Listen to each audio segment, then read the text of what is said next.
ناظرین، اب ہم بات کریں گے مزید مختلف پہلوؤں سے ذوالقرنین علیہ السلام پر۔ اِنَّا مَكَنَّا لَهُ فِي الْأَرْضِ وَآتَيْنَاهُ مِنْ كُلِّ شَيْءٍ سَبَبًا۔ اس میں کچھ شک نہیں، ذوالقرنین وہ تھا جسے مکن دیا تھا ہم نے زمین میں، یعنی ذوالقرنین وہ تھا جسے ہم نے زمین میں اقتدار و اختیار دیا تھا۔ اللہ سبحانہ وتعالی نے زمین میں مکن دیا تھا، تو سوال یہ پیدا ہوتا ہے کہ کیا اللہ ایسے ہی کسی کو زمین میں مکن دے دیتا ہے؟ مثلا اگر آپ اپنی قیمتی سے قیمتی شے کسی کو دیکھ بھال کے لیے دیتے ہیں تو کیا ایسے ہی دے دیں گے؟ نہیں، بلکہ پہلے اسے ہر لحاظ سے آزمائیں گے۔ جب وہ آپ کی توقعات پر پورا اترے گا، جب آپ کو یقین ہو جائے گا کہ یہ آپ کی شے کی احسن طریقے سے دیکھ بھال کر سکتا ہے، جو ذمہ داری اس کو دی جائے گی اسے احسن طریقے سے پورا کر سکتا ہے، پھر آپ اس کو اس شے پر اختیار دیں گے، تب آپ اپنی امانت اس کے حوالے کریں گے۔ بالکل ایسے ہی اللہ سبحانہ وتعالی کا بھی قانون ہے کہ وہ اگر کسی کو اپنی امانت دیتا ہے تو وہ ایسے ہی نہیں دے دیتا، بلکہ اللہ پہلے اسے ہر لحاظ سے آزماتا ہے، اسے آزمائشوں میں ڈالتا ہے، فتنے میں ڈالتا ہے۔ جب وہ ثابت قدم رہے، وہ اپنے آپ کو اس امانت کا اہل ثابت کرے، اللہ تب اپنی امانت اسے سونپتا ہے۔ تو ناظرین، یہاں سوال یہ پیدا ہوتا ہے کہ جسے اللہ سبحانہ وتعالی نے ذوالقرنین کہا، یعنی وہ شخص جسے زمین کے دونوں مخصوص کرن دیے گئے، زمین کے مغرب و مشرق تک کا اقتدار دیا گیا، مکن دیا گیا، حکومت دی گئی، کیا اللہ نے اسے بغیر آزمائش میں ڈالے، یعنی بغیر امتحان فتنے میں ڈالے ہی زمین کے دونوں مخصوص کرن دے دیے، زمین کے مغرب و مشرق تک کا اقتدار دے دیا، مکن دے دیا؟ نہیں، بالکل نہیں، ایسا نہیں ہو سکتا، کیونکہ اللہ اپنی سنت تبدیل نہیں کرتا، اللہ اپنے قانون میں، اپنے طریقے میں رائے برابر بھی رد و بدل نہیں کرتا۔ اللہ نے اسے بغیر آزمائے، یعنی بغیر فتنے میں ڈالے حکومت نہیں دی۔ اس لیے اب سوال یہ پیدا ہوتا ہے کہ وہ کون سا شخص ہے جسے اللہ سبحانہ وتعالی نے ذوالقرنین کہا، یعنی زمین کے مغرب و مشرق تک کی حکومت دی؟ اسے اتنی بڑی امانت دینے سے پہلے کب، کہاں اور کس موقع پر آزمایا، امتحان میں ڈالا، یعنی فتنے میں ڈالا، اور وہ اس فتنے کا شکار ہو کر اس امتحان میں ناکام ہونے کی بجائے اس فتنے کو پہچان کر ثابت قدم رہا، اور اس آزمائش میں، اس امتحان میں کامیاب ہو کر اللہ کی امانت زمین کا اہل ثابت ہوا، اور پھر اللہ سبحانہ وتعالی نے اسے زمین میں مکن دیا۔ جب اللہ سے یہ سوال کیا جائے تو اللہ سبحانہ وتعالی اس سوال کا جواب قرآن کی سورہ صاد میں دیتا ہے۔ سورہ صاد کی آیت نمبر 26 میں اللہ سبحانہ وتعالی نے کہا، یا داؤد انا جعلناک خلیفۃ فی الارض، اے داؤد اس میں کچھ شک نہیں، کر دیا ہم نے تجھے خلیفہ زمین میں، یعنی داؤد کو زمین میں خلیفہ بنایا۔ اور تھوڑا ہی آگے جا کر اسی سورت کی آیت نمبر 30 میں اللہ سبحانہ وتعالی نے کہا، وَوَهَبْنَا لِدَاؤُدَ سُلَيْمَانَ نِعْمَ الْعَبْدُ إِنَّهُ أَوَّابٌ۔ اس آیت کو سمجھنے کے لیے اس میں استعمال ہونے والے الفاظ کو جاننا بہت ضروری ہے۔ پہلا لفظ وہب اور دوسرا لفظ اواب۔ وہب کہتے ہیں کسی کو ہر طرح سے آزما کر اس وقت کوئی شے دینا جب کہ وہ ہر آزمائش پر پورا اتر کر ثابت کر دے کہ وہی اس کا اہل ہے۔ اور اواب کہتے ہیں ایسے گناہ، جرم وغیرہ سے توبہ کرنے کو جو اللہ کے غلام سے سرزد ہو، لیکن اس غلطی، گناہ یا جرم وغیرہ کا ذمہ دار غلام نہ ہو، بلکہ وہ غلام ایسا کام جو گناہ، جرم یا غلطی ہے وہ خالق و مالک کی طرف سے ہی خالق و مالک کی غلامی سمجھ کر ہی کرے، لیکن اس وقت اسے اس کا شعور نہ ہو، اس لیے کہ خالق و مالک نے خود ہی کسی نہ کسی وجہ سے اپنے امر کے ذریعے اس سے وہ کام خود کرایا ہو۔ اور جب غلام کو اس کا شعور آ جائے، ادراک ہو جائے یا احساس ہو جائے کہ جسے وہ اپنے مالک اللہ کی غلامی سمجھ کر رہا ہے وہ تو اصل میں اس سے بغاوت ہے، وہ جرم ہے، وہ گناہ ہے، تو غلام فوراً اپنے خالق و مالک سے رجوع کرے، کیونکہ غلام کبھی بھی اپنے خالق و مالک کی نافرمانی نہیں کرتا الا یہ کہ اسے شعور نہ ہو، یا جب خالق کے قانون میں ہو کہ اب غلام نے وہ عمل ترک کرنا ہے تو خالق و مالک اپنے قانون کے مطابق اپنے غلام سے وہ عمل ترک کروا دے۔ اور یہ اللہ سبحانہ وتعالی کی طرف سے اپنے غلام کے لیے امتحان کی غرض سے نہ صرف آزمائش، فتنہ ہوتا ہے، بلکہ اس کی تربیت بھی ہوتی ہے جس سے اسے علم و حکمہ حاصل ہوتے ہیں۔ یہ عربی میں اواب کہلاتا ہے۔ اللہ سبحانہ وتعالی کی اس آیت میں کہنا ہے وَوَهَبْنَا لِدَاؤُدَ سُلَيْمَانَ، اور داؤد کا وارث بنانے کے لیے، یعنی داؤد کے بعد زمین میں خلیفہ بنانے کے لیے ہم نے سلیمان کو ہر طرح سے آزمایا، یعنی فتنے میں ڈالا۔ جب وہ فتنے کا شکار ہونے کے بجائے فتنے کو پہچان کر ثابت قدم رہا، جیسے ہی اس پر واضح ہو گیا کہ جسے وہ اللہ کی غلامی سمجھ کر رہا ہے وہ تو اصل میں اللہ سے بغاوت ہے، اسے اس کا شعور ہی نہیں تھا، تو اس نے فوراً ہی اسے ترک کر دیا اور اللہ سے رجوع کر کے خود کو اس ذمہ داری کا اہل ثابت کیا، تو اسے زمین میں خلیفہ بنایا۔ یعنی اللہ سبحانہ وتعالی نے اپنی امانت سلیمان کے حوالے کر دی، داؤد کا وارث بنایا۔ آگے اللہ سبحانہ وتعالی کا کہنا ہے نعم العبد، سلیمان داؤد کا بدل غلام ہے۔ یعنی جیسے داؤد اللہ کا غلام تھا، اللہ کی نافرمانی کرنے والا نہیں تھا، اللہ کا خالص غلام اور امانت کا حق ادا کرنے والا امانت دار تھا، بالکل ایسے ہی داؤد کا بدل سلیمان بھی تھا۔ انہ اواب، اس میں کچھ شک نہیں وہ اواب ہے۔ یعنی سلیمان کو جب فتنے میں ڈالا گیا تو جیسے ہی اس پر واضح ہوا کہ جسے وہ حق سمجھ کر رہا ہے وہ حق نہیں بلکہ فتنہ ہے، وہ اس فتنے کا شکار ہو چکا ہے، تو فوراً اللہ کی طرف پلٹا، فتنے کو ترک کر دیا۔ اب ناظرین آپ خود غور کریں، زمین میں مکن دینے کے لیے آزمایا گیا، فتنے میں ڈالا گیا سلیمان علیہ السلام کو، اور سلیمان علیہ السلام اللہ کی طرف سے ڈالے گئے ہر امتحان اس فتنے میں کامیاب ہوئے۔ انہوں نے خود کو زمین اللہ کی امانت کا اہل ثابت کر دیا، تو پھر زمین کے مغرب و مشرق کا اقتدار کسی اور کو دیا گیا یا پھر سلیمان علیہ السلام کو؟ ذوالقرنین اللہ کے نبی سلیمان علیہ السلام تھے یا پھر اسکندر اعظم آتش پرست مشرک اور سائرس ایرانی مشرک؟ ناظرین حق ہر لحاظ سے آپ کے سامنے ہے۔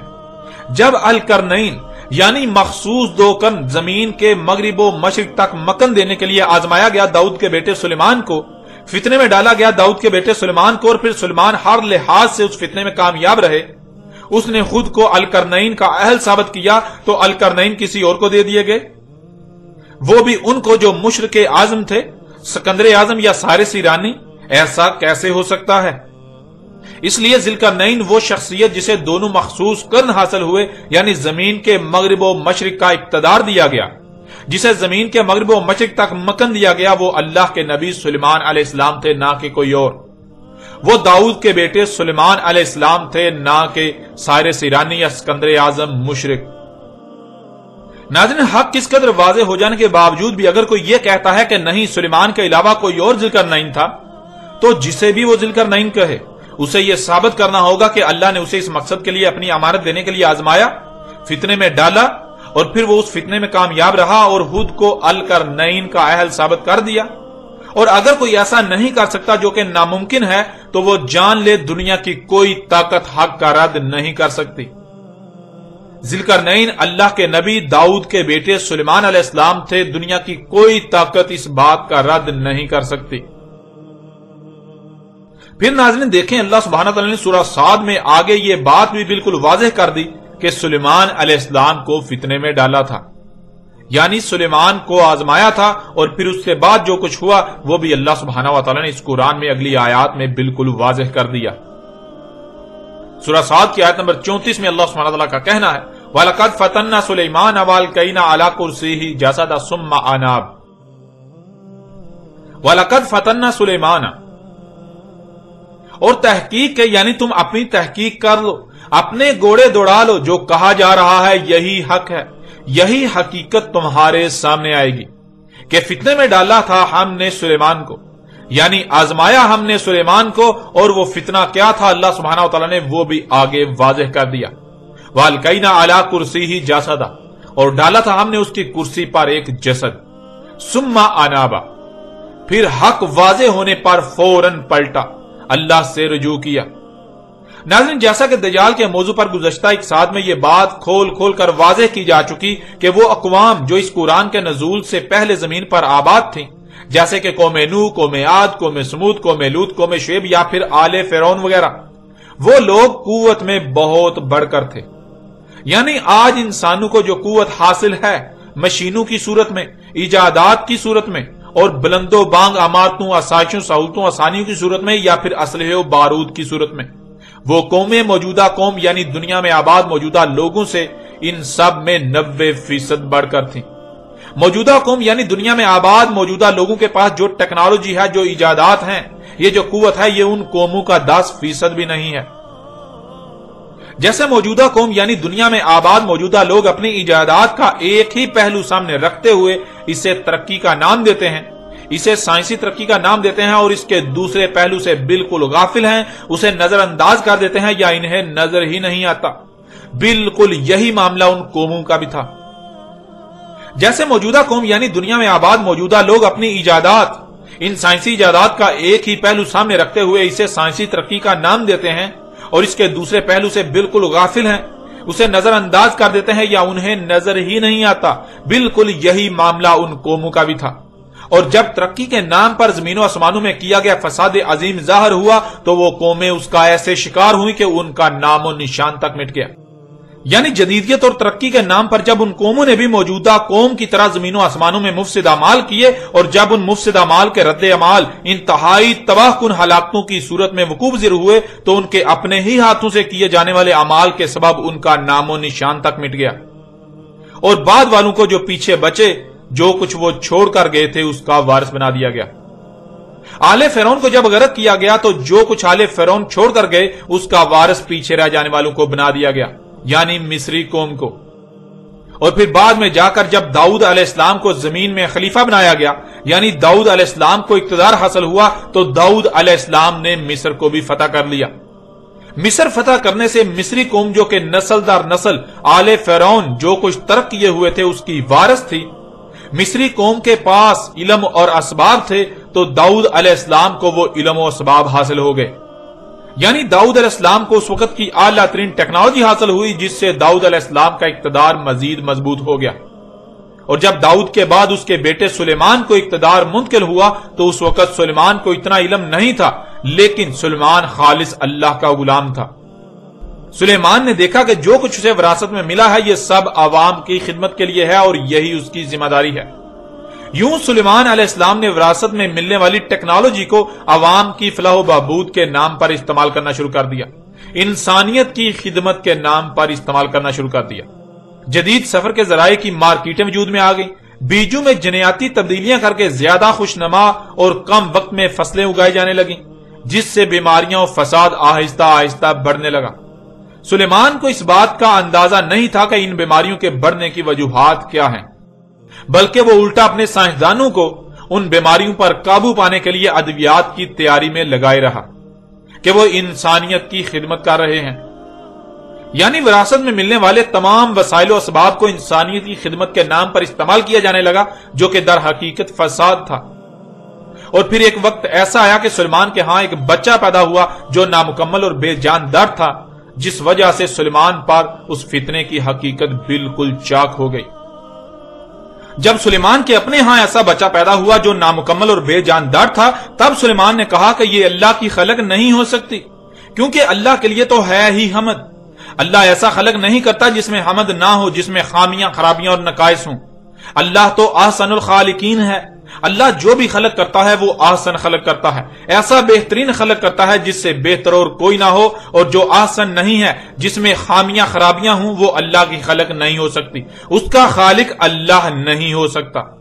اس لیے جس میں اتنے بڑے بڑے عیوب ہوں، خامیاں ہوں، وہ اللہ کی خلق کیسے ہو سکتی ہے؟ وہ اللہ کی خلق نہیں ہے۔ ان خابیوں خرابیوں اور عیوب کا ذمہ دار اللہ نہیں بلکہ کوئی اور ہے۔ اللہ کی خلق میں شرک کیا گیا، اللہ کے ساتھ اس کی خلق میں مداخلت کی گئی، اللہ کی خلق میں شرک کیا گیا، جس وجہ سے ایسا بچہ پیدا ہوا۔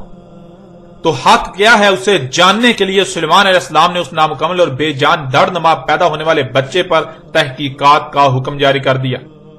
جب تحقیقات کی گئی کہ ایسا بچہ پیدا ہونے کی وجوہات کیا ہیں، تو یہ بات سامنے آئی کہ جو کھاؤ گے وہی پروڈکٹ وجود میں آئے گی، جو کھاؤ گے وہی بنے گا۔ جو فصلیں اگائی جا رہی ہیں وہ انتہائی کم وقت میں زیادہ سے زیادہ اور خوش نما تو ہیں، لیکن ان کے استعمال کرنے والوں کو فساد ہی کا سامنا کرنا پڑے گا، کیونکہ انسانی جسم کو جن عناصر کی ضرورت ہوتی ہے ان میں وہ تمام عناصر نہیں پائے جاتے، اور ان کی مقدار و معیار بھی وہ نہیں ہوتا جو انسانی جسم کو درکار ہوتا ہے۔ یعنی ساری کی ساری ذمہ داری حکومت پر عائد ہوئی۔ ناظرین، جیسے آج کوئی واقعہ ہوتا ہے تو اس کی حقیقت جاننے کے لیے تحقیقاتی کمیٹی تشکیل جاتی ہے جو تحقیقات کر کے اصل وجوہات اور اصل محرکات کو سامنے لاتی ہے۔ بالکل ایسے ہی جب سلیمان کے اپنے ہاں ایسا بچہ پیدا ہوا جو نامکمل اور بے جان تھا، ایک ڈر تھا، تو سلیمان نے یہ بات جاننے کے لیے کہ ایسا کیسے ہوا، کیوں ہوا، تحقیقاتی کمیٹی تشکیل دی۔ اس کی مکمل تحقیقات کروائیں۔ جب اس بچے پر تحقیقات کی گئیں تو اس کی ساری ذمہ داری حکومت پر عائد ہوئی۔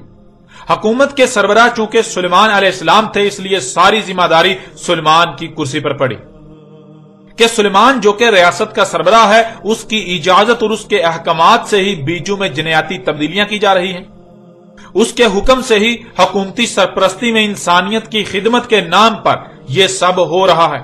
حکومتی سرپرستی میں جنیاتی طور پر تبدیل شدہ بیجوں سے وجود میں آنے والی خوراک کے استعمال سے بیماریاں دن بدن بڑھتے جا رہی ہیں، فساد بڑھتا جا رہا ہے۔ تو جب ساری ذمہ داری سلیمان کی کرسی پر پڑی، تب سلیمان پر واضح ہوا کہ وہ فتنے کا شکار ہو چکا تھا، جسے وہ ترقی اور انسانیت کی خدمت کے نام پر کر رہا تھا، جسے وہ اللہ کی غلامی سمجھ کر رہا تھا، اصل میں تو یہ سب فساد ہے، یہ دجال ہے۔ وہ اس دجال کے فتنے کا شکار ہو چکا تھا۔ وہ اس کا ایک پہلو دیکھ رہا تھا، دوسرا پہلو جو کہ اصل حقیقت تھی وہ اس سے بالکل چھپی ہوئی تھی، وہ تو اب سامنے آئی۔ تو جیسے ہی سلیمان پر یہ فتنہ جو کہ دجال کا فتنہ تھا، اس کی حقیقت واضح ہوئی، تو سلیمان علیہ السلام نے فوراً اللہ سے رجوع کیا، جس کا ذکر اللہ نے اسی آیت میں کر دیا۔ وَلَقَدْ فَتَنَّا سُلَيْمَانَ وَأَلْقَيْنَا عَلَى كُرْسِيِّهِ جَسَدًا ثُمَّ أَنَابَ۔ اور تحقیق کے فتنے میں ڈالا ہم نے سلیمان کو، آزمایا ہم نے سلیمان کو اور ڈالا ہم نے اس کی کرسی پر ایک جسد۔ پھر وہ فتنہ واضح ہونے پر، حق واضح ہونے پر فوراً اللہ کی طرف پلٹا۔ قال رب اغفر لی وہب لی ملکا لا ينبغی لأحد من بعدی انک انت الوہاب۔ قال رب اغفر لی، کہا تھا سلیمان نے، اے میرے رب غفر کر میرے لیے۔ یعنی اب تک جو کچھ بھی ملاوٹیں ہوئیں، فطرت میں چھیڑ چھاڑ ہوئی، میری وجہ سے، ان ملاوٹوں کو نکال کر مخلوقات کو، فطرت کو فساد سے پاک کرنا بھی میرے لیے کر دے۔ کہ آج تک جو بھی فساد ہوا، فطرت میں چھیڑ چھاڑ کر کے اسے ملاوٹ زدہ کیا گیا، اسے عیب زدہ کیا گیا، اس میں خامیاں پیدا کی گئیں، اسے ان ملاوٹوں سے پاک کرنے، اس فساد کو روکنے کے لیے، تاکہ دوبارہ ہر شے خالص ہو جائے، اپنی اصل حالت میں آ جائے، مجھے ہی یہ ذمہ داری دے۔ وَحَبْ لِي مُلْكًا لَا يَنْبَغِي لِأَحَدٍ مِّن بَعْدِي، اور مجھے ہر طرح سے آزما چکنے کے بعد، جبکہ میں اس کا اہل ثابت ہو چکا، ایسا ملک دے جو میرے بعد کسی ایک کے لیے بھی نہ ہو۔ اِنَّكَ أَنْتَ الْوَهَّابُ، اس میں کچھ شک نہیں، تو ہی ہے جو ہر طرح سے آزما کر اس کا اہل ثابت ہو جانے کے بعد دے رہا ہے۔ ناظرین، اسے ایک مثال سے سمجھ لیجئے۔ مثال کے طور پر آپ کسی ایسے کارخانے میں کام کرتے ہیں جس کے بارے میں معاشرے میں مشہور ہے کہ وہ ادویات بنا کر انسانیت کی خدمت کر رہا ہے، لیکن حقیقت یہ نہیں ہے، بلکہ حقیقت اس کے بالکل برعکس ہے۔ حقیقت یہ ہے کہ اس کارخانے میں ادویات نہیں، بلکہ ادویات کے نام پر زہر تیار کر کے لوگوں کو کھلایا جا رہا ہے، لوگوں کی زندگیوں کے ساتھ کھیلا جا رہا ہے، اور لوگ اس دھوکے کا شکار ہیں، یعنی ہر کوئی اسے مسیحا ہی سمجھتا ہے۔ اب اگر آپ سے کوئی یہ کہتا ہے کہ آپ جس کارخانے میں کام کرتے ہیں وہاں ادویات نہیں بلکہ زہر بنا کر لوگوں کو کھلایا جا رہا ہے، لوگوں کی زندگیوں کے ساتھ کھیلا جا رہا ہے، تو کیا آپ ساری دنیا کے برعکس اس بات کو مان لیں گے؟ نہیں، آپ بالکل نہیں مانیں گے، کیونکہ آپ اپنی آنکھوں سے دیکھ رہے ہیں اور اپنے کانوں سے سن رہے ہیں کہ اکثریت کے نزدیک وہ کارخانہ ادویات بنا کر انسانیت کی خدمت کر رہا ہے۔ وہ کارخانہ اور اس کے مالکان تو انسانیت کے لیے مسیحا ہے، تو آپ اس کے بالکل برعکس بات کیسے مان سکتے ہیں؟ آپ کیسے مانیں گے؟ آپ بھی اسے مسیحا ہی تسلیم کریں گے۔ لیکن کل کو ایسا ہو کہ آپ کا اپنا بچہ بیمار ہوتا ہے، آپ اسی کارخانے کی تیار شدہ دوائی اپنے بچے کو کھلاتے ہیں جس میں آپ کام کرتے ہیں، جسے ساری دنیا مسیحا سمجھتی ہے، اور نتیجہ یہ نکلتا ہے کہ آپ کے بچے کی موت ہو جاتی ہے۔ جب بچے کا پوسٹ مارٹم کیا جاتا ہے تو پوسٹ مارٹم میں بچے کی موت کی وجہ اس دوائی کو قرار دیا جاتا ہے کہ اگر بچے کو وہ دوائی نہ دی جاتی، نہ کھلائی جاتی، تو بچے کی موت واقع نہ ہوتی، بچہ بچ جاتا۔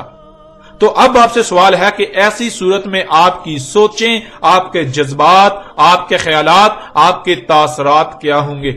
آپ کی چاہت کیا ہوگی؟ کیا اب بھی آپ اکثریت کی زبان بولیں گے، یا پھر اب حق آپ پر اس قدر واضح ہو چکا کہ آپ کو کسی دلیل کی کوئی ضرورت نہیں؟ اور جو آپ کے بچے کا قاتل ہو، کیا آپ اسے ایسے ہی چھوڑ دیں گے؟ معاف کر دیں گے, نظر انداز کر دیں گے؟ نہیں, بالکل نہیں. بلکہ اگر آپ کے پاس اس کارخانے کے مالکان سے بڑھ کر قوت ہو تو نہ صرف آپ مالکان سے پورا بدلہ لیں گے بلکہ کارخانے کو تباہ و برباد کر کے رکھ دیں گے, کارخانے کو صفحہ ہستی سے مٹا کر رکھ دیں گے. اور اگر آپ کے پاس قوت نہ ہو لیکن کوئی آپ کے سامنے ایسا ہو جو آپ کو اتنی قوت دے سکے تو آپ کیا کریں گے؟ آپ کیا چاہیں گے؟ تھوڑا سا غور کریں, حقیقت آپ کے سامنے ہے. آپ یہی چاہیں گے اور یہی کہیں گے کہ اگر مجھے اتنی قوت دے دی جائے جتنی درکار ہے تو میں کارخانے اور اس کے مالکان کو صفحہ ہستی سے مٹا دوں تاکہ آج جو میرے ساتھ ہوا کل کو کسی دوسرے کے ساتھ نہ ہو. بالکل ایسے ہی جب تک سلیمان کے اپنے سر پر نہیں پڑی سلیمان پر حق واضح نہیں ہوا. سلیمان کی سربراہی میں انسانیت کی خدمت کے نام پر فساد ہوتا رہا, بالکل ایسے ہی جیسے آج ہو رہا ہے. ہر کوئی موجودہ ایجادات اور سائنس کے دن بدن آگے بڑھنے کو ترقی اور انسانیت کی خدمت قرار دے رہا ہے. لیکن جیسے ہی سلیمان کے اپنے سر پر پڑی اور سلیمان پر حقیقت واضح ہوئی, دجال کا قتل ہو گیا, تو سلیمان نے دیکھا کہ اس وقت تو پوری کی پوری دنیا میں ترقی کے نام پر فساد ہو رہا ہے. تو سلیمان نے اپنے رب سے دعا کیا, میرے رب مجھے تو نے فتنے میں ڈالا جو کہ اب مجھ پر واضح ہو چکا, تو اگر تو مجھے ایسا ملک دیتا ہے جو میرے بعد کسی ایک کے لیے بھی نہ ہو تو میں پوری زمین کو اس دجال کے فتنے سے پاک کر دوں گا. مسیحاؤں انسانیت کے خدمتگاروں کے نام پر مفسدین کو ان کے کیے کی سزا دوں گا. زمین میں ہونے والے فساد کو روک کر پوری زمین کو اس فتنے سے پاک کر دوں گا. اور تو مجھے آزما بھی چکا ہے. اب جبکہ میں فتنے میں کامیاب ہو چکا, مجھ پر بالکل واضح ہو چکا کہ یہ ترقی نہیں بلکہ یہ تو دجال کا فتنہ ہے, تو میں اس ذمہ داری کا اہل ثابت ہو چکا. تو مجھے ایسا ملک دے, یعنی زمین میں, زمین کے مغرب و مشرق تک مکن دے. اور اللہ نے سلیمان کی اس دعا کو قبول کرتے ہوئے القرنین یعنی 2 مخصوص قرن زمین کے مغرب و مشرق تک کا اقتدار و اختیار دیا. اب ناظرین آپ خود غور کریں کہ ذوالقرنین یعنی وہ شخصیت جسے 2 مخصوص قرن دیے گئے جو کہ زمین کے مغرب و مشرق تک کا مکن ہے, وہ کون ہے؟ کیا وہ سلیمان کے علاوہ کوئی دوسرا ہے؟ کوئی دوسرا ہو سکتا ہے؟ نہیں, بالکل نہیں. وہ اللہ کے نبی سلیمان علیہ السلام تھے, نہ کہ اسکندر اعظم یا سائرس ایرانی نامی مشرکین. ناظرین آپ نے جان لیا کہ سلیمان علیہ السلام نے اپنے رب سے ایسا ملک مانگا جو اس کے بعد کسی ایک کے لیے بھی نہ ہو, اور ایسا ملک جسے دیا گیا اسے قرآن میں ذوالقرنین کہا گیا. تو کیا ذوالقرنین سلیمان کے علاوہ کوئی اور ہو سکتا ہے؟ نہیں, بالکل نہیں. بلکہ اس پہلو سے بھی یہ بات بالکل کھل کر واضح ہو جاتی ہے کہ ذوالقرنین سلیمان علیہ السلام تھے. اب ناظرین ذرا غور کریں, سلیمان علیہ السلام نے اللہ سے ایسا ملک اس لیے مانگا تاکہ وہ پوری زمین کو دجال کے فتنے سے پاک کر دیں, جس کے لیے ہر شے سے اسباب کی ضرورت تھی. تو ظاہر ہے سلیمان کو ہر شے سے اسباب دیے گئے, لیکن جسے ہر شے سے اسباب دیے گئے قرآن اسے ذوالقرنین کہہ رہا ہے. تو پھر ذوالقرنین کون ہوا؟ اس پہلو سے بھی بالکل واضح ہو جاتا ہے کہ ذوالقرنین سلیمان علیہ السلام تھے, نہ کہ کوئی اور. سلیمان نے ملک عظیم مانگا تھا, جس سے یہ بات بالکل واضح ہو جاتی ہے کہ سلیمان کے پاس زمین کے مغرب میں ہونے والے فساد کی خبریں بھی آئیں اور اسی طرح زمین کے مشرق میں ہونے والے فساد کی خبریں بھی. اور پھر سلیمان نے نہ صرف زمین کے مغرب جہاں خشکی ختم ہو جاتی ہے, آگے سمندر ہی سمندر ہے, وہاں تک کا سفر کیا, وہاں تک زمین کو فساد سے پاک کیا, مفسدین کو ان کے کیے کی سزا دی, شیاطین کو قتل و قید کیا, اور جو کچھ کرنا لازم تھا وہ کیا. بلکہ بالکل اسی طرح زمین کے مشرق میں جہاں خشکی ختم ہو جاتی ہے اور آگے سمندر ہی سمندر ہے, وہاں بھی کیا. تو اس کا قرآن میں ذکر آنا لازم ہے. اور جب قرآن سے سوال کیا جائے تو قرآن میں سورہ الکہف کے اسی مقام پر ہی اس سب کا ذکر کیا جا رہا ہے. اور جس نے زمین کے مغرب و مشرق کے سفر کیے, وہاں مفسدین کو قتل و قید کیا, زمین کی اصلاح کی, زمین کو فساد سے پاک کیا, اسے ذوالقرنین کہا جا رہا ہے. اب آپ خود فیصلہ کریں کہ ذوالقرنین کون ہے. کیا سلیمان کے علاوہ کوئی دوسرا ذوالقرنین ہو سکتا ہے؟ نہیں, بالکل نہیں. ذوالقرنین اللہ کے نبی سلیمان علیہ السلام تھے، نہ کہ اسکندر اعظم یا سائرس ایرانی نامی مشرکین۔ پھر ناظرین سورہ صاد کی ان آیات میں دیکھیں جو اس وقت آپ کو سکرین پر نظر آ رہی ہیں۔ فَسَخَّرْنَا لَهُ الرِّيحَ تَجْرِي بِأَمْرِهِ رُخَاءً حَيْثُ أَصَابَ، بس سخر کر دی ہم نے اس کے لیے ہوا، یعنی اس کے اختیار میں دے دیا ہم نے ہوا کو جو اس کے امر سے بہتی تھی، جو کہ اس کے تیز ترین سواری کے ذرائع تھے جہاں کہیں بھی اس کو جانا ہوتا تھا۔ وَالشَّيَاطِينَ كُلَّ بَنَاءٍ وَغَوَّاصٍ، اور شیاطین کو اس کے اختیار میں دے دیا، یعنی شیاطین پر اسے دسترس دے دی، جو ہر طرح کی تعمیرات کرنے والے تھے، مادی یا غیر مادی تعمیرات، اور وہ تعمیرات بھی سمندروں میں پانیوں میں غوطہ زن ہو کر بنائی گئیں، یا وہ شیاطین بھی اس کی دسترس میں دے دیے جو پانیوں میں سمندروں میں غوطہ خوری کرنے والے تھے۔ وَآخَرِينَ مُقَرَّنِينَ فِي الْأَصْفَادِ، اور دوسرے وہ شیاطین بھی اس کے اختیار میں دے دیے، ان دوسرے شیاطین پر بھی اسے دسترس دے دی جسے اس نے ہتھ کڑیوں زنجیروں وغیرہ میں جکڑا، انہیں قید کیا، ان کی رہائی کو مشروط کر دیا۔ هَذَا عَطَاؤُنَا فَامْنُنْ أَوْ أَمْسِكْ بِغَيْرِ حِسَابٍ، یہ ہماری عطا ہے جو ہم نے اسے عطا کیا، بس وہ انہیں امان دے، یعنی ان پر دسترس پائی تو ان کو ان کی چاہت کے مطابق رہا کر دے، انہیں کوئی سزا نہ دے یا انہیں رہا کرے، ان سے جو چاہے کام لے، جہاں چاہے ان کا استعمال کرے، کسی بھی قسم کا کوئی حساب نہیں لیا جائے گا۔ سلیمان علیہ السلام کو جب دجال کے فتنے میں ڈالا گیا اور انہوں نے دجال کے فتنے کو پہچان کر فوراً اللہ سے رجوع کیا، اللہ کی امانت کے اہل ثابت ہوئے، تو سلیمان علیہ السلام نے ایسا ملک مانگا جو اس کے بعد کسی ایک کو بھی نہ دیا جائے، جو اس کے بعد کسی ایک کے لیے بھی نہ ہو۔ تو نہ صرف سلیمان کو ایسا ملک دیا گیا، بلکہ اگلی آیات میں اللہ سبحانہ و تعالیٰ نے جو کچھ سلیمان کو عطا کیا اور جیسے عطا کیا اس کا ذکر بھی کر دیا، جیسے کہ سلیمان کے لیے ہوا کو مسخر کیا اور وہ اپنے تیز ترین سواری کے ذرائع سے جہاں چاہتے انتہائی تیز رفتاری سے سفر کرتے۔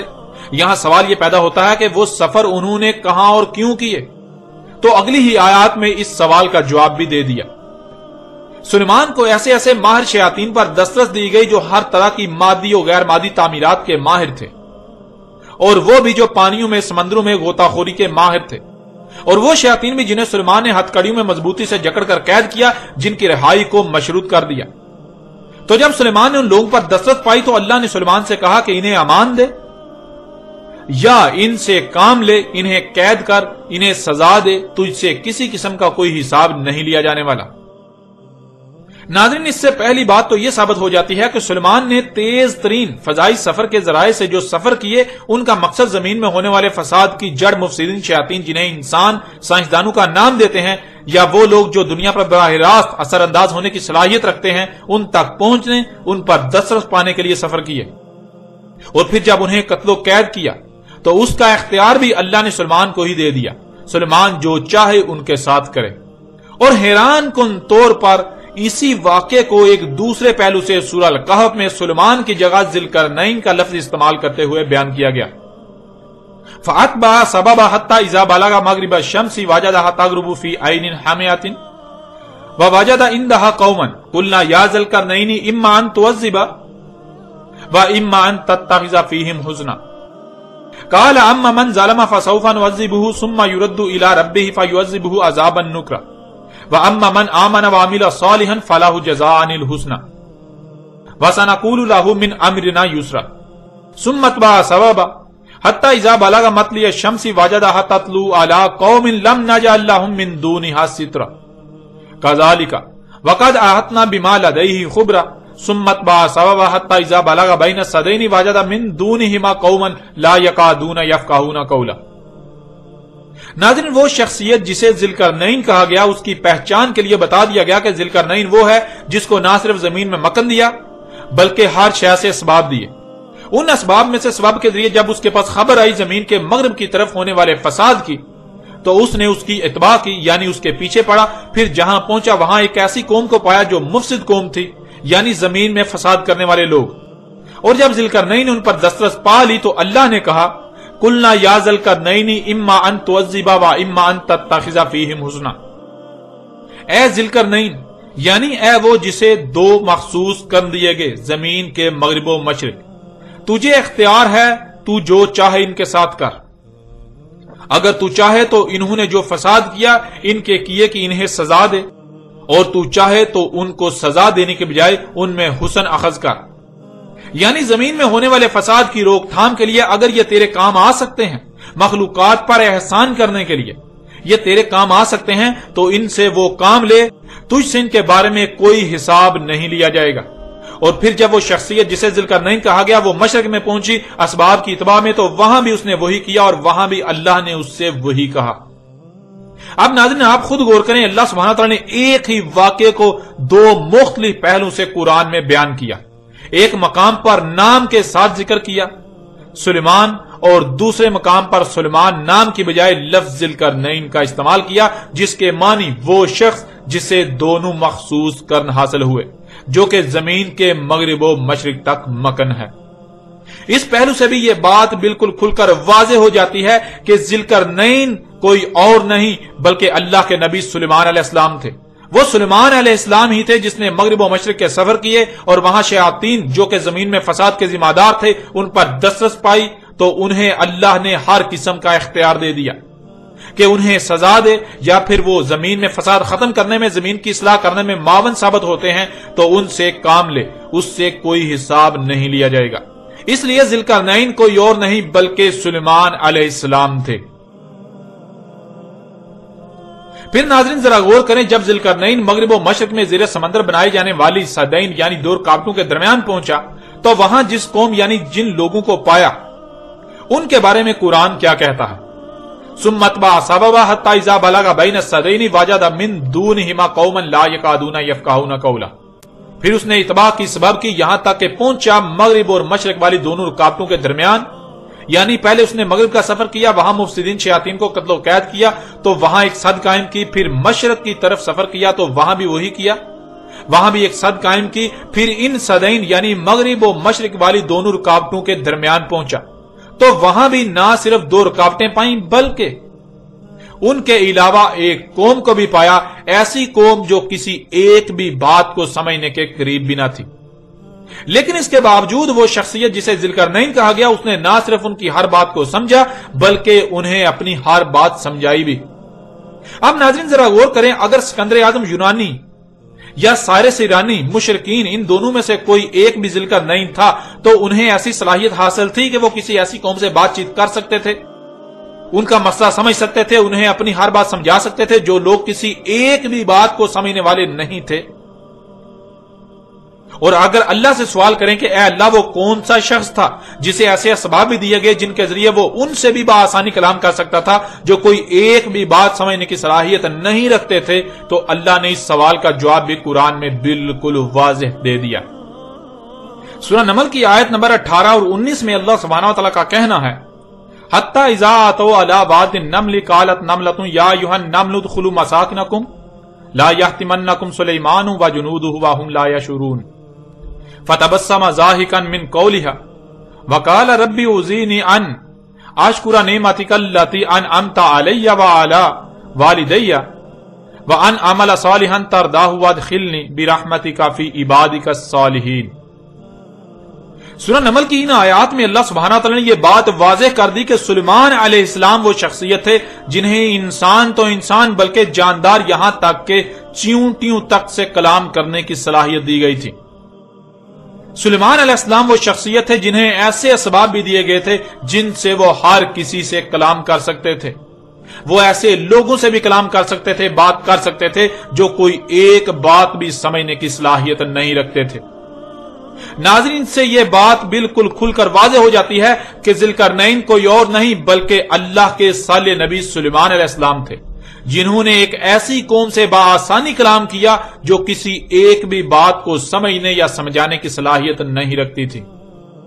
اور اگر سورہ نمل کی ان آیات کو سامنے رکھا جائے تو سلیمان علیہ السلام کا چیونٹیوں کا کلام سمجھنے کا ذکر کرنا آخر کس مقصد کے لیے قرآن میں بیان کیا گیا؟ اللہ سبحانہ و تعالیٰ کچھ بھی بغیر کسی مقصد کے نہیں کرتا، وہ جو بھی کرتا ہے حق کے ساتھ یعنی کسی نہ کسی مقصد کے لیے کرتا ہے، اس کے ہر کام کے پیچھے کوئی نہ کوئی مقصد ضرور ہوتا ہے۔ تو ذرا غور کریں، ایک شخص کا چیونٹیوں کی بات کو سمجھنے کی صلاحیت رکھنے کا ذکر کرنا کس مقصد کے لیے بیان کیا گیا؟ سورہ الکہف میں بیان کیے جانے والے ذوالقرنین کے واقعے کی روشنی میں دیکھیں تو یہ بات بالکل کھل کر واضح ہو جائے گی کہ اللہ سبحانہ و تعالیٰ نے ذوالقرنین کو واضح کرنے کے لیے قرآن میں یہ آیات اتاری۔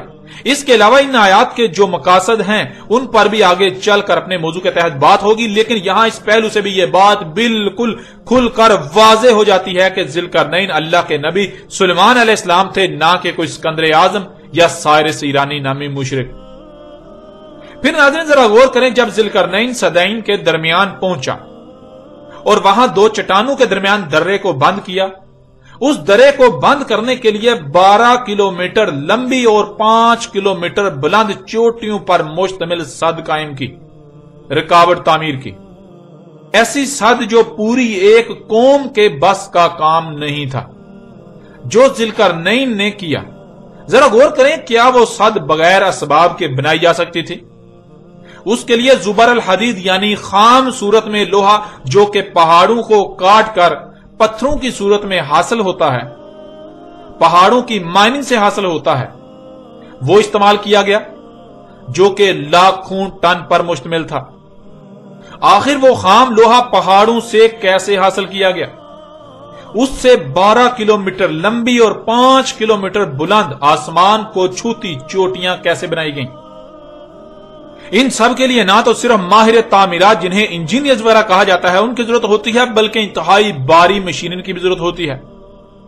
اور یہ سب اسباب کس کو دیے گئے؟ کس کے اختیار میں ایسے ماہر انجینئرز تھے؟ پھر اس سد کی تعمیر کے لیے ہزاروں ٹن پگھلا ہوا تانبا استعمال کیا گیا۔ اتنی بڑی مقدار میں تانبا پگھلانے کے لیے نہ صرف غیر معمولی بڑے دانتوں کو پگھلانے والے برتن اور وسائل درکار ہیں، بلکہ ان برتنوں میں غیر معمولی مقدار میں پگھلے ہوئے تانبے کو اٹھا کر ہزاروں میٹر بلند چوٹیوں پر انڈیلنے کے لیے ماہر لوگوں اور غیر معمولی تعمیراتی مشینوں کا ہونا لازم ہے۔ تو یہ سب کس کو دیا گیا؟ کس کے پاس ایسے وسائل تھے اور کس نے ان وسائل کو اس مقصد کے لیے استعمال کیا؟ جب اللہ سے یہ سوالات کیے جائیں تو اللہ سبحانہ وتعالی قرآن میں ان کے جوابات یوں دیتا ہے، وَلَقَدْ آتَيْنَا دَاوُدَ مِنَّا فَضْلًا يَا جِبَالُ أَوِّبِّ مَعَهُ وَالطَّيْرَ وَأَلَنَّا لَهُ الْحَدِيدَ، اور تحقیق کہ ہم نے دیا داؤد کو ہم سے فضل، اے پہاڑوں اویبی ہو جاؤ اس کے ساتھ، اور اے فضا میں تیرنے والو تم بھی۔ یعنی پہاڑ اور فضا میں تیرنے والے اس سے پہلے طاغوت کی غلامی کر رہے تھے، لیکن وہ طاغوت کی غلامی اپنی مرضی سے نہیں، بلکہ انسان کو چونکہ ان پر اختیار دیا گیا تو اللہ کی مرضی میں ہی پہاڑ اور فضا میں تیرنے والے اللہ کی بغاوت میں استعمال ہو رہے تھے مفسدین کے ہاتھوں۔ تو جیسے ہی داؤد کو زمین پر اختیار دیا گیا، پہاڑوں اور فضا میں تیرنے والوں پر داؤد کو اختیار دیا گیا، تو اب پہاڑوں اور فضا میں تیرنے والے جب داؤد کے ذریعے اللہ کی غلامی میں استعمال ہوں گے تو یہ ان کا عابد بھی ہونا ہے داؤد کے ساتھ۔ اور نرم کر دیا ہم نے اس کے لیے لوہا۔ داؤد علیہ السلام کے لیے لوہا نرم کرنے سے مراد قطعاً یہ نہیں ہے جو کچھ آج تک پھیلا دیا گیا کہ داؤد علیہ السلام ہاتھ میں لوہا پکڑتے اور وہ موم کی طرح نرم ہو جاتا۔ یہ ملاؤں کی من گڑت کہانیاں ہیں جن کا حقیقت کے ساتھ دور دور تک کوئی تعلق نہیں۔ اللہ سبحانہ و تعالیٰ نے قرآن میں بالکل واضح کر دیا کہ داؤد کو علم دیا تھا، اس علم کے ذریعے داؤد کے لیے لوہے کو نرم کر دیا، یعنی داؤد علیہ السلام کو وہ علم دیا جس علم سے لوہے کو پگھلا کر اس سے جو چاہے بنایا جا سکتا ہے۔ اس آیت میں اللہ سبحانہ و تعالیٰ نے یہ بات واضح کر دی کہ داؤد کو زمین کی اصلاح کے لیے پہاڑوں سے جو بھی نکال کر استعمال کرنا چاہتے اس کی اجازت دی گئی۔ داؤد علیہ السلام پہاڑوں سے خام صورت میں لوہا نکال کر اسے پگھلا کر خالص کرتے اور پھر اس سے ہتھیار وغیرہ بناتے، اور بعد میں سلیمان کو داؤد کا وارث بنایا گیا، جیسا کہ اس آیت میں واضح کر دیا، وَوَارِثَ سُلَيْمَانَ دَاؤُدَ، یعنی جیسے پہاڑوں کو زمین کی اصلاح کے لیے جہاں بھی استعمال کرنے کی ضرورت پڑے داؤد کو اس کی اجازت دی گئی تھی، بالکل ایسے ہی وہ فضل سلیمان کو بھی حاصل ہو گیا داؤد کا وارث بننے سے۔ ناظرین، یوں اس سوال کا جواب اللہ سبحانہ وتعالی نے اس آیت میں ہی دے دیا کہ ذوالقرنین نے جو دو چٹانوں کو خام لوہے سے بند کیا، وہ خام لوہا پہاڑوں کی صورت میں سلیمان کو عطا کیا گیا۔ اس لیے ذوالقرنین کوئی اور نہیں بلکہ سلیمان علیہ السلام تھے۔ اس وقت آپ کو سکرین پر سورہ نمل کی آیت نمبر 16 اور 17، سورہ سبا کی آیت نمبر 12، 13 اور سورہ صاد کی آیت نمبر 36، 37، 38 اور 39 نظر آ رہی ہیں۔ ان آیات میں اللہ سبحانہ تعالیٰ کا کہنا ہے کہ سلیمان کو داؤد کا وارث بنا دیا، سلیمان کو علم دیا گیا، وہ علم جو سلیمان کے بعد کسی کو بھی حاصل ہوا نہ ہو سکے گا۔ سلیمان کو ہر شے میں سے دیا گیا، سلیمان کے لیے اس کے لشکر، اس کی فوجیں جنوں ان سے اکٹھی کی گئیں۔ سلیمان کو ہواؤں میں سفر کرنے کے تیز ترین سواری کے اسباب بھی دیے گئے، ہوا کو مسخر کر دیا گیا، ہر طرح کی تعمیرات کرنے والے ماہر سے ماہر شیاطین میسن سلیمان کے اختیار میں دے دیے گئے، سمندروں میں غوطہ خوری اور سمندروں میں کسی بھی طرح کے کام کرنے والے ماہرین دیے گئے۔ سلیمان کے لیے پگھلے ہوئے تانبے کا چشمہ جاری کر دیا گیا، یعنی بڑی مقدار میں تانبا سلیمان نے کہیں ایسے پگھلا کر استعمال کیا جیسے کہ تانبے کا چشمہ جاری کر دیا گیا ہو۔ جنوں ان سے ہر طرح کے ماہرین، سائنسدان، انجینئر، تعمیراتی کاموں کے ماہر، ایجادات کرنے والے، سب کے سب سلیمان کے لیے کام کرتے تھے، ہر طرح کا جدید ترین اسلحہ بناتے، اور وہ سب کا سب بناتے جو پہلی ہلاک شدہ اقوام بھی بنا چکی تھیں۔ جس کی بھی اللہ کے قانون میں زمین کی اصلاح کے لیے ضرورت ہوتی، وہ سب وہ سلیمان کے لیے بناتے۔ لوہے، تانبے اور دانتوں کو پگھلانے کے لیے اتنے بڑے بڑے برتن جن میں دانتیں، لوہا اور تانبا وغیرہ پگھلایا جاتا جیسے کہ تالاب ہوں، وہ سلیمان کو دیے گئے۔ پہاڑوں کی طرح بلند و بانگ اور غیر متزلزل چوٹیاں بنانے کے لیے ایسی چوٹیاں جنہیں کوئی کھود نہ سکے، ڈھا نہ سکے، سوراخ نہ کر سکے، جن میں کوئی نقب نہ لگا سکے، بنانے کے لیے پگھلے ہوئے تانبے اور لوہے وغیرہ کو اٹھانے اور انڈیلنے والے ایسے بڑے بڑے برتن کہ جنہیں پکڑنے اور انڈیلنے کے لیے کنڈے لگے ہوئے ہوں، ان سے پہاڑوں کی طرح بلند و بانگ غیر متزلزل چوٹیاں بناتے سلیمان کے لیے اس کے حکم سے۔ ایسے ایسے ماہر شیاطین سلیمان کے اختیار میں دے دیے۔ ناظرین ذرا غور کریں، اس سب کے سب کی ضرورت تو ذوالقرنین کو تھی، ان سب کے سب کا استعمال تو ذوالقرنین نے کیا، لیکن یہ سب کچھ دیا گیا سلیمان کو، تو ذوالقرنین کون ہوا؟ ناظرین اب ذرا غور کریں، اس سب کے سب کی ضرورت تو ذوالقرنین کو تھی، لیکن یہ سب کا سب دیا گیا سلیمان کو، تو ذوالقرنین کون ہوا؟ ذوالقرنین سلیمان علیہ السلام تھے، اور ان سب کا استعمال تو ذوالقرنین نے کیا، لیکن یہ سب کا سب دیا گیا سلیمان کو، تو ذوالقرنین کون ہوا؟ ذوالقرنین سلیمان علیہ السلام تھے۔ ایسے ماہرین تعمیرات اور تعمیراتی اسباب یعنی مشینیں وغیرہ تو ذوالقرنین کے پاس ہونے چاہیے تھی، کیونکہ یہ سب کا سب تو استعمال کیا ذوالقرنین نے، لیکن یہ سب کا سب دیا گیا سلیمان کو، تو ذوالقرنین کون ہوا؟ ظاہر ہے سلیمان ہی ذوالقرنین تھا۔ غیر معمولی مقدار میں تو تانبے کو پگھلا کر ذوالقرنین نے استعمال کیا صد کی تعمیر میں، لیکن غیر معمولی مقدار میں تانبا دیا گیا سلیمان کو، اسے پگھلانے کے لیے تالابوں کی مانند کنڈے لگے برتن، جن سے ان تالابوں نماد برتنوں میں پگھلے ہوئے تانبے کو نہ صرف پگھلایا جا سکے اور پگھلایا بلکہ اٹھایا جا سکے، اور اٹھایا کس نے؟ سلیمان نے۔ اور جن مشینوں، جس قوت سے اٹھایا گیا، یہ سب کا سب کسے دیا گیا؟ یہ سب کا سب دیا گیا سلیمان کو، تو ذوالقرنین کون ہوا؟ ظاہر ہے ذوالقرنین تو سلیمان اللہ کا نبی ہی تھا، نہ کہ کوئی اور۔ پھر ناظرین 12 کلومیٹر لمبی اور 5 کلومیٹر بلند چوٹیاں بنائیں ذوالقرنین نے دو چٹانوں کو درمیان سے بند کرنے کے لیے، لیکن ان چوٹیوں کو بنانے کا تمام تر ساز و سامان اور ماہرین دیے گئے سلیمان کو، جنہوں نے سلیمان کے حکم سے ایسی بلند و بانگ اور غیر متزلزل چوٹیاں بنائیں جنہیں کوئی توڑ نہ سکے، ہلا نہ سکے، ان میں کوئی نقب نہ لگا سکے، ان میں کوئی سوراخ نہ کر سکے، انہیں کوئی ہلا نہ سکے، اور یہ بنائی زمین میں اصلاح کی غرض سے، فساد کا رستہ روکنے کی غرض سے۔ تو پھر آپ خود غور کریں کہ ذوالقرنین کون ہوا؟ کیا ذوالقرنین سلیمان کے علاوہ کوئی اور تھا، ہے اور ہو سکتا ہے؟ نہیں، بالکل نہیں۔ یوں اس حوالے سے بھی بالکل واضح ہو گیا کہ ذوالقرنین اللہ کے نبی سلیمان علیہ السلام تھے۔ زمین کے مغرب و مشرق میں زمین کی اصلاح کے لیے، مفسدین کا رستہ روکنے کے لیے، ان سے جنگ کرنے کے لیے سفر کیے ذوالقرنین نے، جس کے لیے نہ صرف سفری اسباب کی ضرورت تھی بلکہ اللہ کے دشمنوں سے مقابلے کے لیے انتہائی جدید اور قوت کا حامل اسلحہ ذوالقرنین کو درکار تھا۔ لیکن ایسا اسلحہ بنانے کے ماہرین دیے گئے سلیمان کو، ایسا اسلحہ وہ بناتے تھے سلیمان کے لیے، یعنی اسلحہ دیا گیا سلیمان کو اور استعمال کرنے والے کو ذوالقرنین کہا جا رہا ہے، تو کیا یہ دو الگ الگ شخصیات کا ذکر کیا جا رہا ہے یا پھر ایک ہی شخصیت کا ذکر کیا جا رہا ہے؟ ایک ہی شخصیت کا ایک مقام پر اس کا نام کے ساتھ ذکر کیا جا رہا ہے اور دوسرے مقام پر اس کے اسم یعنی اسے جو خاص صلاحیت یا خاصیت حاصل تھی اس سے اس کا ذکر کیا جا رہا ہے۔ یوں ناظرین اس پہلو سے بھی یہ آپ پر بالکل کھل کر واضح کر دیا گیا کہ ذوالقرنین اللہ کے نبی سلیمان علیہ السلام تھے، نہ کہ کوئی اور۔ پھر ناظرین تماثیل یعنی وہ جو گزشتہ ہلاک شدہ اقوام بنا چکی تھیں، بالکل انہی کی مثل کی ضرورت پڑی ذوالقرنین کو۔ جیسے کہ آپ دیکھتے ہیں مصر میں آج بھی آل فرعون کے غیر متزلزل چوٹیوں کی صورت میں آثار موجود ہیں، جنہیں آج اس جدید دور میں بھی معجزات اور عجائب تسلیم کیا جاتا ہے۔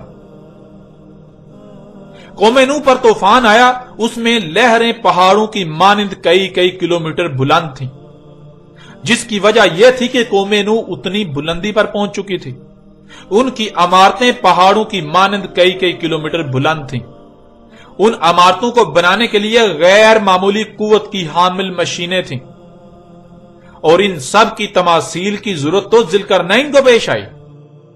آل فرعون کی مثل چوٹیاں تعمیر کرنے کی ضرورت تب پیش آئی جب ذوالقرنین صدین کے درمیان پہنچا۔ وہاں دو چٹانوں کو درمیان سے بند کرنا تھا، انہیں بند کرنے کے لیے قوم نوح کی تماثیل کی ضرورت تھی۔ اور ان آیات میں اللہ سبحانہ تعالیٰ کا کہنا ہے کہ جن کو سلیمان نے قید کیا ہوا تھا، شیاطین جن و انس کو، وہ سلیمان کے لیے جو اللہ کے قانون میں ہوتا تماثیل بناتے، یعنی وہ بالکل ویسا ہی بناتے جیسا ہلاک شدہ اقوام بنا چکی تھیں۔ تو ناظرین آپ غور کریں کہ پھر ذوالقرنین کون ہوا؟ کیا سلیمان کے علاوہ کوئی اور ذوالقرنین ہو سکتا ہے؟ نہیں، بالکل نہیں۔ وہ اللہ کے نبی سلیمان علیہ السلام تھے، نہ کہ اسکندر اعظم یا سائرس ایرانی نامی مشرکین۔ پھر ناظرین آپ قرآن اٹھا کر دیکھیں تو پورے قرآن میں صرف اور صرف دو مقامات پر ہی غیر معمولی مقدار میں پگھلے ہوئے تانبے کا ذکر کیا گیا۔ ان میں سے ایک مقام پر اس کے استعمال کا ذکر کیا گیا اور استعمال کرنے والے کو ذوالقرنین کہا گیا، اور دوسرے مقام پر اس کا ذکر کیا گیا جسے وہ اتنی غیر معمولی مقدار میں تانبا دیا گیا، جس نے وہ غیر معمولی مقدار میں تانبا پگھلایا، اور وہ سلیمان علیہ السلام تھے۔ اب آپ خود غور کریں کہ کیا ذوالقرنین اور سلیمان دو الگ الگ شخصیات تھیں یا پھر ایک ہی شخصیت سلیمان علیہ السلام؟ وہ سلیمان علیہ السلام تھے جنہیں دوسرے مقام پر ذوالقرنین کہا جا رہا ہے، یعنی سلیمان ہی وہ شخصیت تھی جسے دو مخصوص قرن حاصل تھے، اور دو مخصوص قرن زمین کے مغرب اور مشرق تھے۔